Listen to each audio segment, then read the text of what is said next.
an area that I really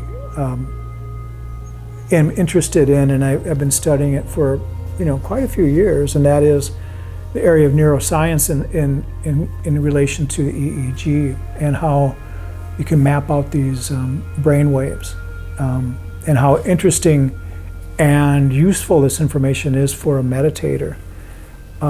Some of you have seen me do this, where I'll bring the EEG in and hook up myself or somebody else, and then show the brain waves, and brain waves of somebody meditating, and brain waves of somebody not meditating, and these different kinds of things. But even just an understanding of that. Do we have any neuroscientists here by chance? Okay, so just the understanding. Mark, you're not a neuroscientist. Okay, all right. That's good. In everything. He's a dabbler in world affairs. But just an understanding of this can really help our meditation practice. And what I mean by that is the understanding of the primary four areas, the beta, alpha, theta, and delta. These primary four areas of the brain activity. And the EEG, the electroencephalograph, was designed by his name is Hans Berger, and the reason I'm not very good with names, but I'm good with that because he's from Germany, and he didn't invent the hamburger. So Hans Berger, I can remember that. Like Hans ketchup on a burger? No, all of that is related, but not related. Anyway, he invented he discovered that we can measure the electron activity of the neurons, very, very, very simply by grounding ourselves. My EEG has a little ground wire that you actually hook up to your earlobes. That's the best place to hook it up, and then use these electrode. They're like little discs, actually, that are hooked up to a wire that goes into the EEG. The EEG goes into the computer so you can visualize it and see it. But it's really a very, very simple kind of machine or apparatus almost. I don't know if you can call it a machine because there's really no moving parts. But it's very, very useful in a lot of areas. Every hospital has an EEG, and they're continually updating them, but the information is still the same. So when we're thinking, like right now, I'm probably, if I was hooked up to an EEG, and next month I'm going to be putting on a workshop with the EEG right here, I think on the 12th or something like that. And then if you can, come in and see that. It'll be on a Monday night, and we can check that out. Maybe I can videotape it for Chris because he'll be in California. So right now, actually all of us are using probably a great deal of beta brainwaves more than anything else. There's always these other brainwaves being fired, but whatever state we're in fires we could say that we're in this area of beta or alpha or theta, these kinds of things. So right now we're probably firing a lot of beta brainwaves. These are the brainwaves that when we're thinking, when we're active, when we're consciously doing things, we're consciously discussing, talking about something, even thinking a little bit, there'll be a lot of beta brain waves firing. And as soon as there's a couple of things that a person can do, like as soon as we stop talking, closing our mouth, shutting our mouth, the beta brain waves decrease, and then there's more alpha brain waves. If we close our eyes, there's even more alpha brain waves. And there's some strange things too. If we relax our tongue, because our tongue there's a lot of neurons that keep that tongue poised for action. If we relax our tongue, consciously relax it, there's even more alpha brain waves. We can do things like if we lightly lift look up with our eyes closed, if we lightly look up a little bit, for whatever reason, there's more alpha brain waves. That's why a lot of people feel when they're trying to think of they're trying to think of that actor's name, they're looking up. They're trying to think of that. Oh, what is that guy's name? What is his name? We immediately look up, like there's a god up there or something, And actually, it's relational because when we pray, a lot of times when people are praying, they're looking up a little bit, and it's kind of instinctual because we can actually feel these alpha brain waves. They kind of give us it feels like an adrenaline rush, kind of like a rush of cortisol or something like that. But it's not edgy or anything. But it's more like a spark of inspiration. We feel inspired, and maybe that inspiration has a lot to do with alpha. I've never really looked into that, but it just came to mind now. But it could have something to do with that. So the alpha brainwaves are very manipulatable. Try to get that word right. We've probably heard of people confined to a wheelchair that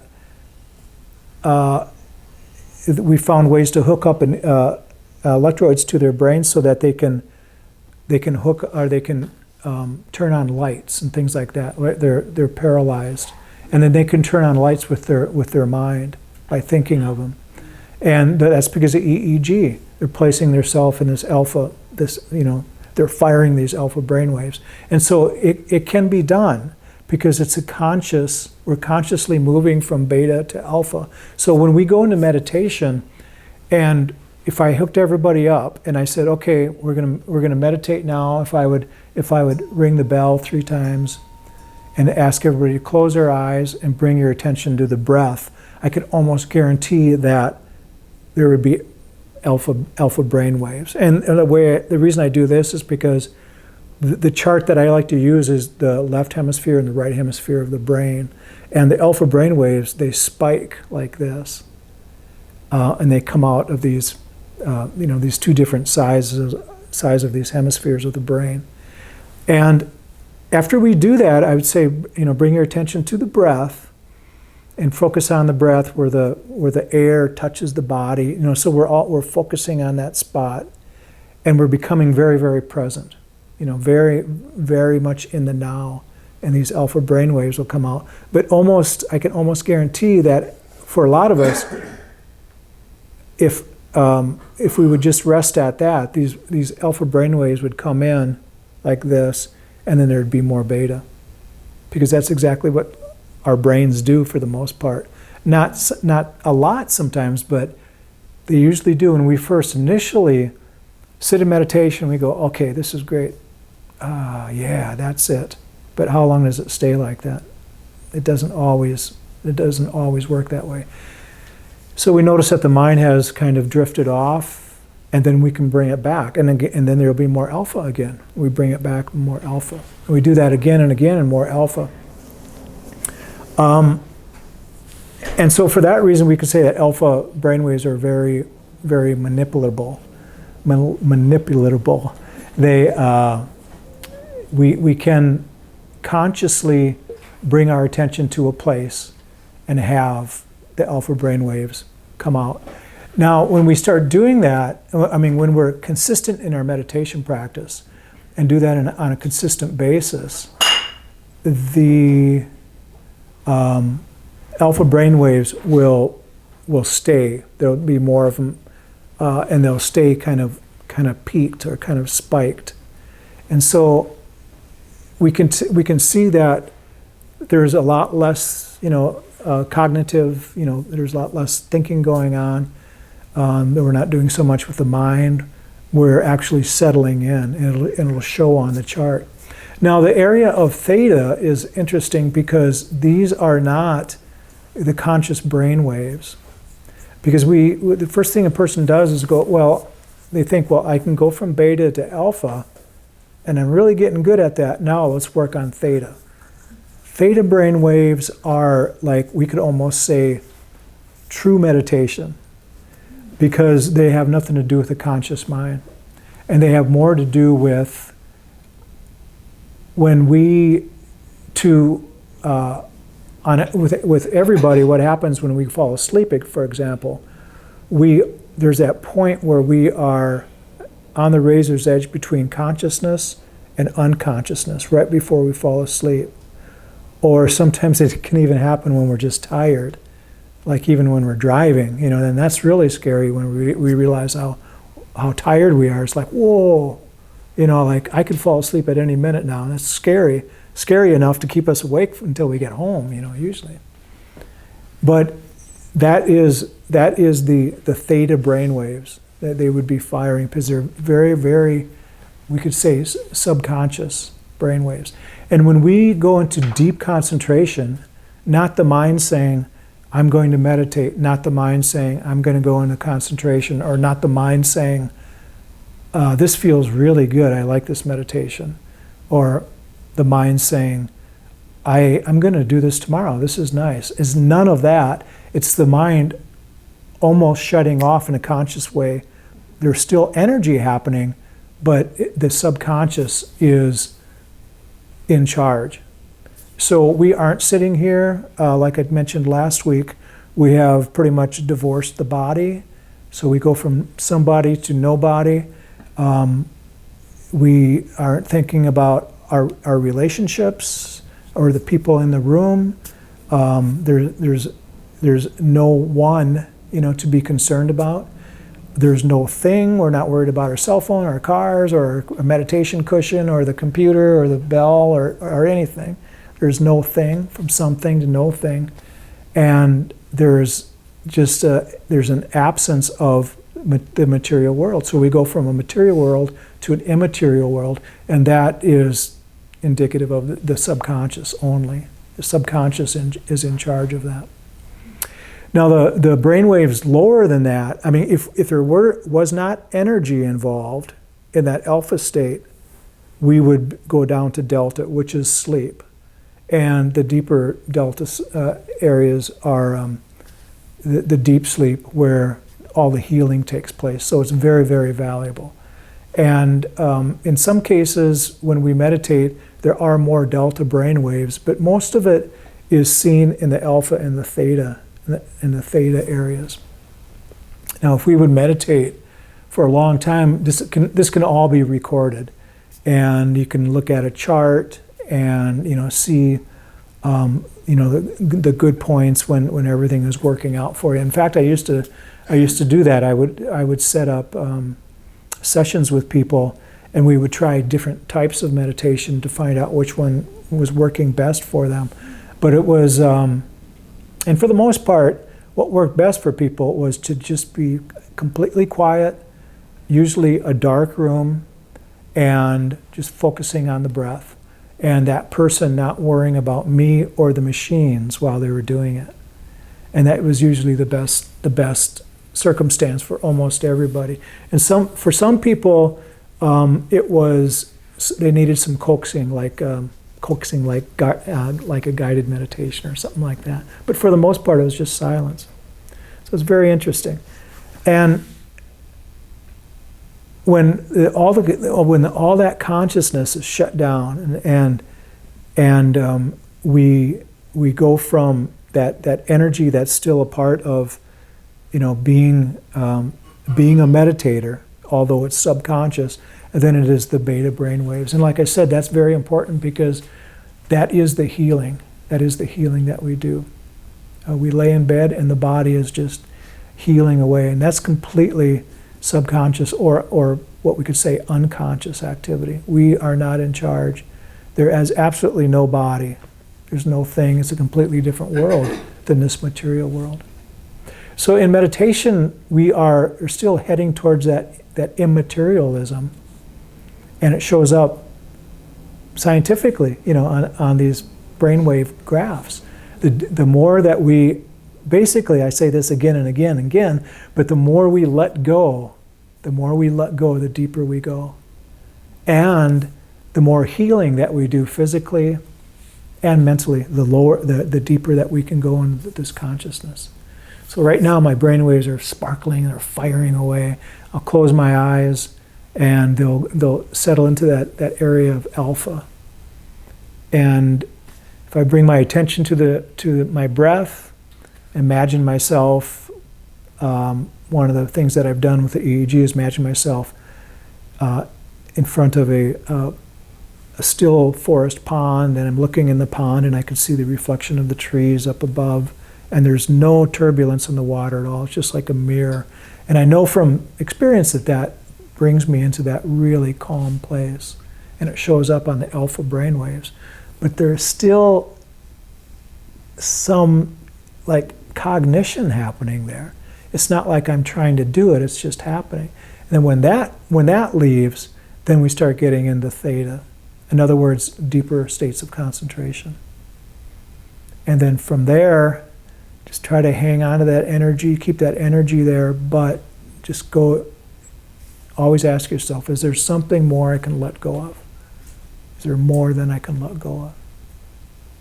We don't want to confuse the EEG with with the other kind of scans like MRI or like a CT scan or anything like that. But so the electroencephalograph is measuring the activity of the neurons, the movement of the neurons. There's like little particles of electricity that are moving around, and they're able to be mapped out, the speed of them. And then that speed determines the name, delta or alpha or whatever it might be. But if you can, I'll remind everybody, even Chris, I'll remind you, even though you're not going to be here, when we do that workshop here. It'll be right here, and I'll probably just use this screen, and then maybe I can get a chance to, I don't know, I do it in different ways. Sometimes I hook up myself, sometimes I hook up other people, and it's a lot of fun. You have the EEG on, and you bite into a piece of chocolate, and it's very interesting to see what happens, things like that. So the reason I speak on this is so that we can keep this in mind when we're meditating, that there's a lot more happening when we meditate than meets the brain. There's a lot more going on than, there's actually, from a scientific standpoint, the brain is changing. It really is. There is, plasticity there, and we're changing the neurons, the activity in the brain, and we should just allow that to happen. And again, it happens by reducing. First, the physical aspect, relaxing the body, and then the aspect of relaxing the mind, letting go of basically attachments. From the Buddhist standpoint, our attachments is clinging. And it could be attachments to our beliefs, something that happened, memories, but pretty much just when we're meditating, we want to let go of the story of me, the story, each individual's story. Any questions? Okay, thanks for letting me put that out there. I hope it helps. So if you want to make yourself comfortable, we'll have a nice meditation. Part of this will be guided.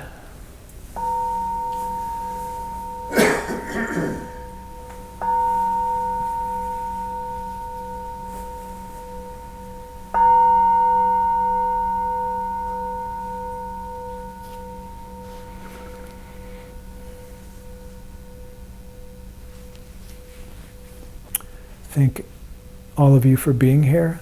Take a moment and thank yourselves for being here.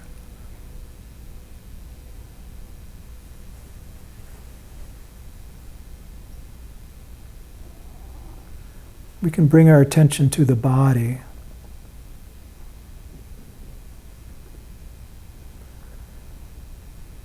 For many of us, this is maybe the first time that we consciously relax the body today. From the moment that we woke up, we might have sat down and relaxed for a few moments, hopefully without the phone or without any conversation.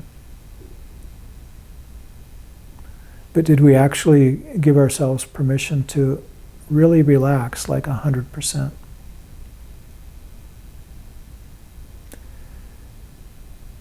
And so meditation can be very refreshing in that aspect, just the physical aspect of relaxation alone.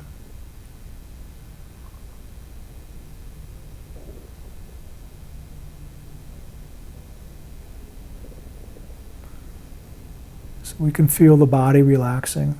And notice what happens when we place our focus and concentration on an object. And I encourage each of you to focus on your breath.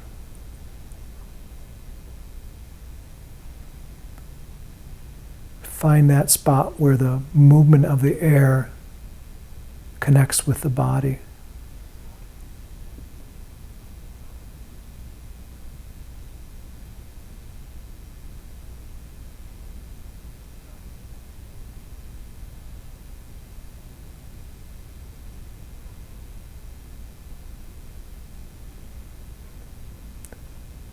If that connection feels successful,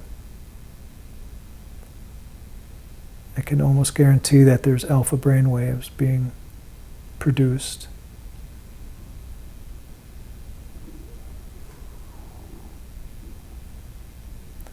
And if you feel as if you're very present, then you're doing everything exactly right.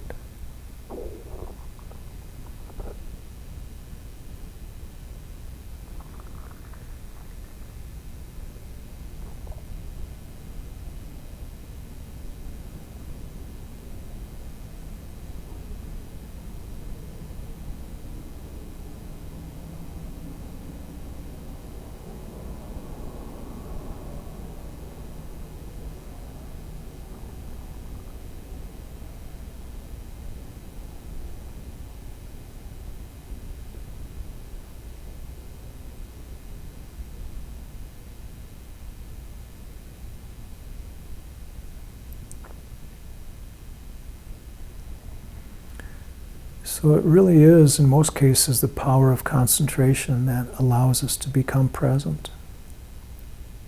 But it doesn't have to be a powerful type of concentration.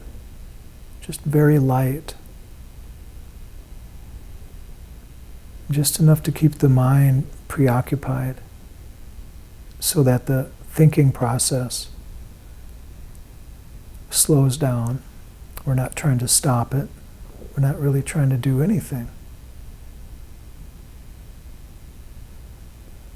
But if we can just be okay with the past and the future,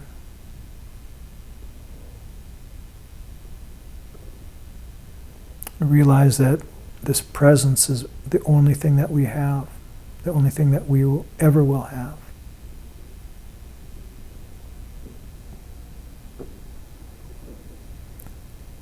And that in this presence,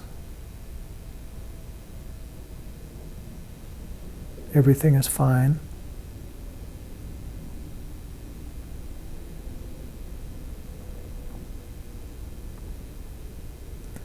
There's no worries about what might happen.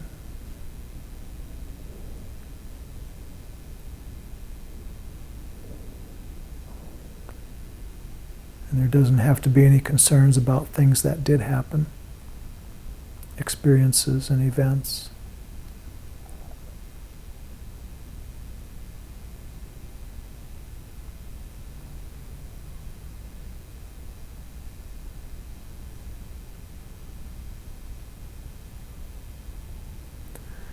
So the brain is a very useful instrument for us. We can be very intelligent beings, figuring things out.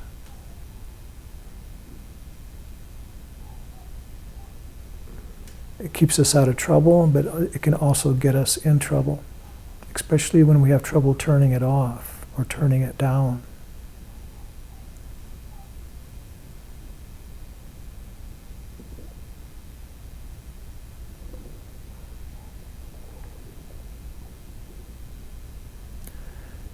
So what we're trying to do as a meditator is to be okay with ourselves asking permission to come into this presence, to focus on an object like the breath, knowing that we're creating alpha brain waves.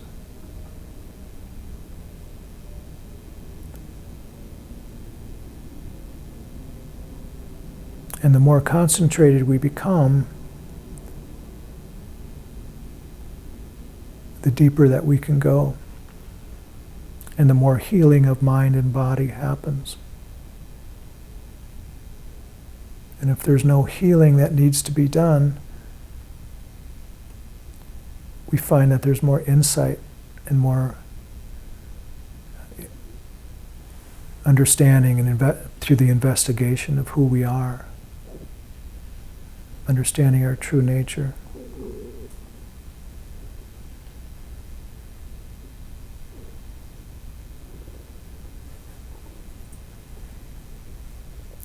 There's nothing magical about it, it's just a process. Relinquishing the past and the future, coming into the present moment. Focusing on the breath, if that is our meditation object. When the mind drifts away, we notice, and then we bring it back. If there's any struggle in doing this, if it's continuous and consistent, that struggle usually and happily stops, and we can rest in this concentration, this presence.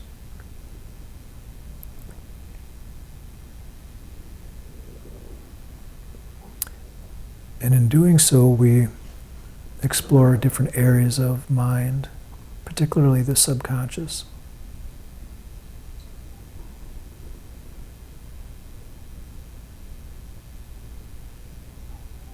Going from beta, alpha, to theta, and even delta.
May each of us and all beings be well, happy, and peaceful.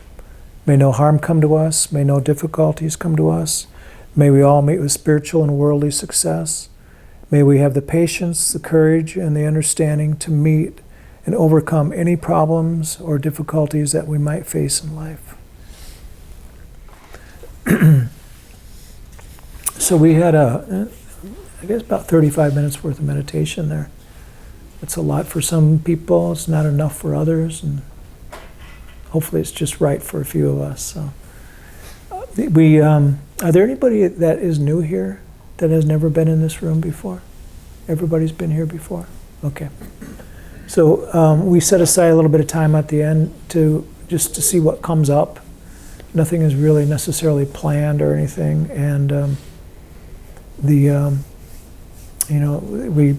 I always try to bring up a theme, or what I often call like an invitation, and the invitation tonight was to, look at the activity of the mind like an EEG does, to check out the brainwave activity, and just kind of, go from there. Sometimes it's kind of looked at, a little bit too scientific maybe for some people, because we don't want to be cognizing and thinking about, what's my brain look like while I'm meditating and that kind of thing, because meditation is not that kind of activity.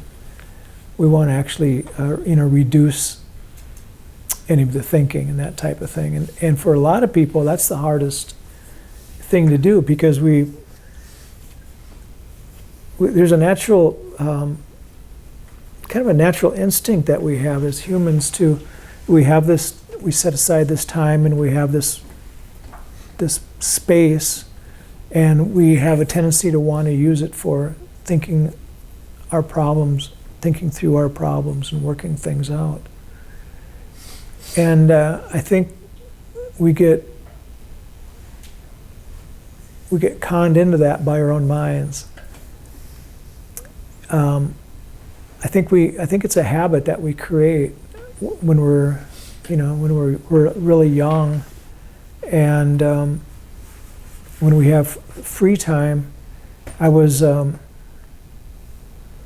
a waiting room. I spent 5 hours in a waiting room today in this clinic, this little hospital. Terry, who usually sits where this gentleman is sitting, had a cancer cell removed, and it took 5 hours to do it. And so I was watching these people, and there's two waiting rooms actually. I was in one for about an hour and another one for about 3 hours, and neither one of them had a TV, which was really a blessing. It was really nice. And that was one of the first things I noticed. And some people, they had books. Most people were on their phones, for hours and hours. Some people were in a conversation. One young girl was talking to her mother, and there was a older couple that was talking, but people that were there by themselves were mostly reading and looking at their cell phones or doing some kind of work, it seemed. And there was a few of them that were just sitting there kind of thinking. And I had a feeling it was because they forgot to bring a book, and they weren't tied into they're older, so they weren't tied into their cell phone like a lot of people are, like having that habit of. And I almost felt like walking up to them and saying, "Are you thinking, or what are you doing?" Because it's like I know, they're thinking. I mean, they certainly didn't act like they were doing a practice, although they certainly could have.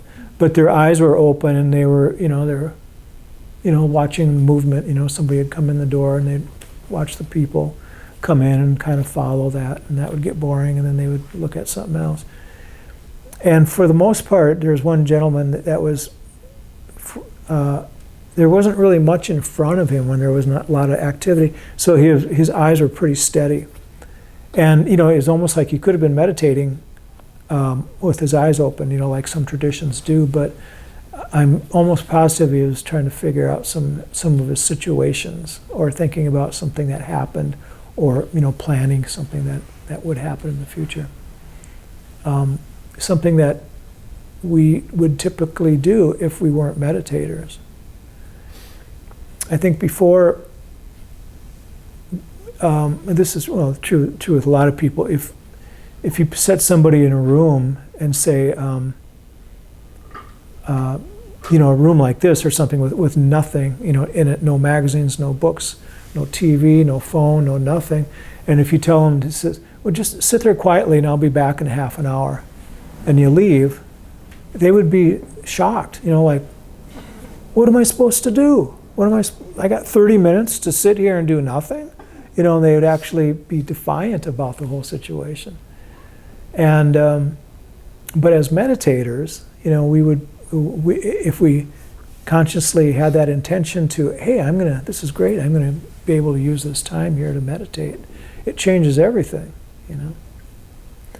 And of course, the whole aspect of that is not the practice, but what we do with that attainment, the things that we attain from the practice. What do we do with that? And we take that calmness, that knowledge and those things that we've learned, we take it out into the world and use it to enhance our lives. You use it to bring about more peace of mind or more calmness or more less scattered mindness, more focus on what we're doing. We use it to basically, be more together and more happy in life. And so that's the whole idea behind meditation. Somebody that meditates, I think that one of the first things I noticed, when I really became a consistent meditator, was that I'm never bored in the grocery line anymore, waiting there to pay for groceries. This is even before they had the, the personal checkout thing, where it was faster now. You just had there were some stores that you just had to wait in line for a good 5 minutes at least, or even more, to check out your grocery. And this is before everybody did their online banking. And so you stand in line at a bank, and sometimes it was a long line. Remember those days? Yeah. And I'm only 30 years old, and I remember these things. But I recall, like feeling like that boredom, or that feeling like I'm wasting my time, just doesn't happen anymore, or as much, I guess you could safely say. Because you value those moments that you have when you value that downtime, and also when you are in a hurry and you're trying to get from point A to point B as fast as you can, you start noticing that, like, how important is that I get from here to there at this fast, How many times have we struggled to, just hurry our ass off to get someplace and almost kill somebody in the car, to realize that the person you're meeting is going to be a half hour late anyway, It's like, well, now I got some free time, But I think meditation changes people, and usually it's it's not always the meditator that notices it. A lot of times it's the meditator's friends or family that notice the changes. Those are the ones that come forward and say, "Yeah, there's something different," And the best way to notice those changes is to do the practice consistently. Just on a Wednesday night, it's not enough. Sorry, I still want you to come here on Wednesday night, but we have to do it every day. We have to do it at least a little bit each day. And I never really tell a person how long they should meditate. That's kind of it can be a deterrent, for me to say to somebody that you should meditate 20 minutes a day. Another person will go, why did he say 20 minutes? That's not enough. And the other person might go, 20 minutes? I'm just barely doing 10. Oh no. But usually when we meditate consistently daily, then we kind of choose our own length of time. And I would also say don't be slave to the timer. Don't set the time for one time and then 5 years down the road thinking, remember, oh, I never changed my timer. Maybe I could have meditated 3 hours a day rather than 20 minutes, or, you know. So don't let the timer dictate the length of your meditation. You know, mix it up a little bit. That's why we had these retreats here. Thanks again, everyone. Mm-hmm.